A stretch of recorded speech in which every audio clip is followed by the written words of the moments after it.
example of the stock markets. In stock markets, if you have traded in Indian stock markets say before 94, your cost of transaction was practically in the range of 4 to 5% of the shares you were buying or selling, because 2.5% was the brokerage charges, and on top of that, the broker would also end up sort of giving you what we used to call gala, that is the differential. He will buy at 100, but he will tell you that he has bought at 105, and you will have no way to figure out. And somewhere on the line, the automation after the Harshad Mehta scam of 1993-92, the setting up of the automated markets has brought down the cost of transactions in the securities market, the stock market, to practically a few basis points or less. So today you get, I mean, it's not surprising to see advertisements saying 1 paisa brokerage, that is less than 0.1 basis points, right? And the transaction costs have come down over the last 15 years by literally a few thousand times, or more than 99.99%. And many people would think that the money that was going to the brokers, now people will use it in other productive areas, but it's like washing machines, that when washing machines came, people thought the ladies will spend less time in washing clothes, but after washing machines, you know what happened, they started washing more clothes. So that's what happened to our stock markets. The transaction volumes in Harshad Mehta's base days, and some of you are old enough to have heard of Harshad Mehta, it was basically 400 crore rupees, that is 80 million US dollars. Today, on a good day, we would be going beyond $6 to $7 billion a day only in equities, and then you add up the commodities and you add up the currency and so on and so forth. We are basically today an organized exchange trading market of $10 to $15 billion a day, and that's what happens when you design the market microstructure in a more interesting manner. But that is what I call the operating part of the markets. There are other aspects of the market, that is the corporate governance. Corporate governance has remained where it was. So basically the promoters taking advantage of the small investors still continues. And we have had several committees and so on and so forth.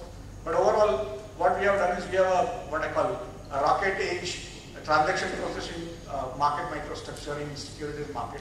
But the rest of the ecosystem has not kept pace with it. At the same time, the equities market has still moved quite a lot vis-a-vis say real estate, where today a round trip cost, that is buying and selling, it's a state subject on stamp duty and stuff like that.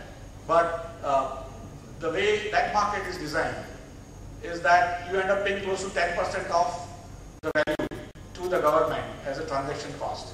And that's why that market ends up being less liquid, more prone to sort of ups and downs, which are much larger.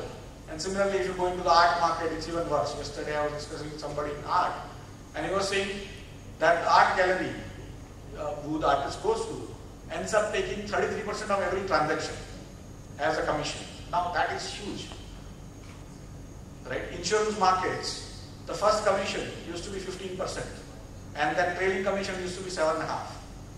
Now that is huge, because now automation allows you, many people have started buying the insurance on the web at much lower price because that cost has gone down.